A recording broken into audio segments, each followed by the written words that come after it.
Бақберген анасын қарттар үйіне өткізіпті дегенді естігенде бәріміз шошыдық. Кездесе қалсақ бір-бірімізге айтып жамандастық. Бірте-бірте Бақбергенді шеттетіп, ақыры жиын тойға шақырмайтын болдық. Одан бергі жерде біразымыз ауылдан алыстап та кеткенбіз. Бүгін ауылдағы бір жиында достар жиналып қалдық. Бақбергенде келіпті. Салқын амандастық. Адам аяғы басылып, өзіміз қалғанда Бақбергенді ортағап жүндей түттік. Дұрыс еместігін айттық. Ата-ананы сыйлау керектігін, бағу керектігін, қас-қабағына қарау керектігін айттық. Ата-анаң жынды болса байлап бақ деген халықта сөз бар деп ақыл көйлендік.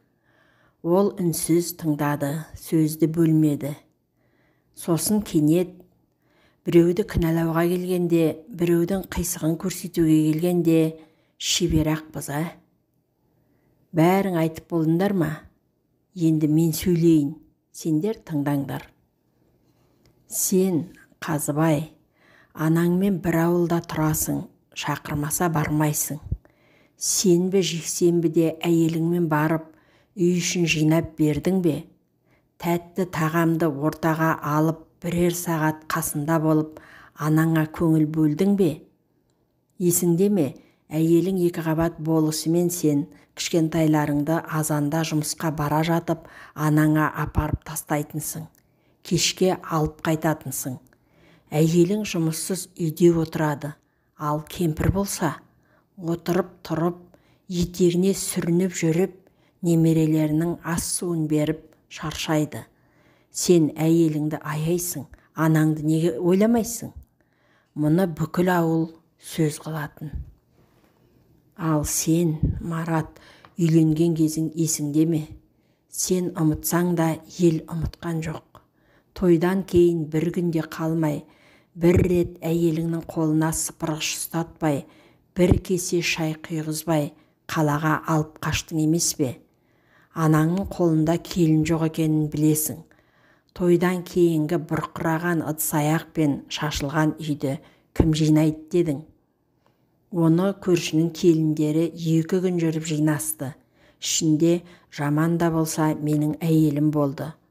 Ау, үйленген кісіге үкімет 2-3 күн демалыс бермеуші ме еді? Мұның бүкіл ауыл күлген, жағаларын ұстаған оқиға болды.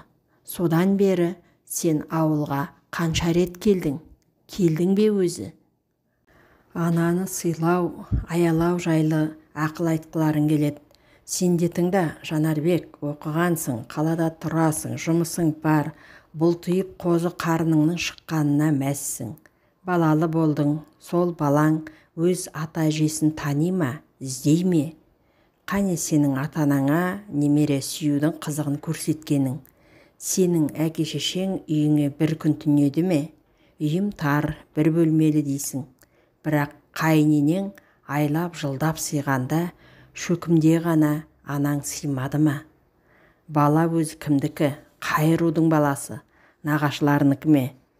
Немерені суға түсіру, сылау, мейірленіп иіскеп, жас баланың тәттілігін қызықтаудың қызығы оған емес, нағашы әжесіне бұйырса, анаң жат адамдай болып кетуден басқа не істейді? Декретте отыр ғой, әйеліңді қара шаңыраққа неге апармайсың? Неге ол тым құрса, декретте отырған бірер жылында енесіне шайын қойып, сәлемін беріп, келіндік қызметін жасамасқа? Қолы шығып қала ма, бел үзіліп кете ме? Ал сен, ғалым, кереметсің. Ауданның білдей танымал азаматсың. Жұмысың бар, машинаң бар, зәулім үйің бар. Ал кемпір мен шал ауылда құлағалы тұрған лашықта тұрады.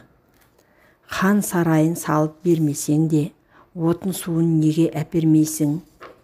Неге кіндік қаны тамған сол қасиетті лашықты жөндеп бермейсің? Қане сенің көрсеткен рахатың? Сен бүгін басшы болғаныңмен, кеше ғана сол лашықтан шықтың емес пе? Сені оқытып, өсіріп, адам еткенде айтқан рахметің сол ма? Сені адам еткен ата-анаң, таза, жарық, әдемі үйде тұруға лайықсыз кісілер ме? Ал сенің мәулен әке-шешеңмен бірге тұрғаныңды қайтейін. Оларды адам құрлы көрмейсің. Бөксесі керсеңдей болған әйеліңнің юбкасының астында жүрсің. Өзің жүрсең бір сәрі, кемпірді де келіннің қол жаулығына айналдырып қойдың. Тіпті балаңды гаршокқа отырғызып, құйрығын сүртіп, жыласа жұбататын да шешең. Келіннің үй тірлігінен қолы тимей жатса бір жөн-ау. Жоқ, ол кино көріп, не сот шықлап отырады. Сынықтан басқаның бәрі жұғады демекші. Әйеліңнің арамдығы жұққан саған. Тойда ұжымның берген ақшасын басып қалып, жоқ демедің бе? Ал анаң байғұс ауылдағы итке де бір сүйек қарыз. Қарыз бергендер көшеде жүргізбейді. Сендерді жұрт сырттарыңнан келеке мазақ етеді. Қане жаныңның ашығаны, қане анаңның абыройын ойлағаның. Сен қалқаман, әйелің кетіп қалғанда не істемедің? Келіншегіме қарап сөйледің, ол бәріңе бірдей қатын болуға келген жоқ деп, анаңа қол көтеріп едің ғой, ұмыттың ба? Сен ұмытсаң да, ел ұмытқан жоқ. Әйеліңнің төркініне мені сан рет ертіп барып, енеңнің жағдайын жасап, табанын жалауға қалып едің ғой. Әйелің әке-шешеңнің табалдырығын аттамаймын дегенде пәтер жалдадың. Әйеліңнің қасы-қабағына қарадың. Келіннен бір сөз естіп, баласының қолы тиген анаңның жүрегінде не болып жатқанына назар салдың ба? Кішкене ауылдың мына басында сен тұрып жатырсың, екінші басында шешең тұрып жатыр.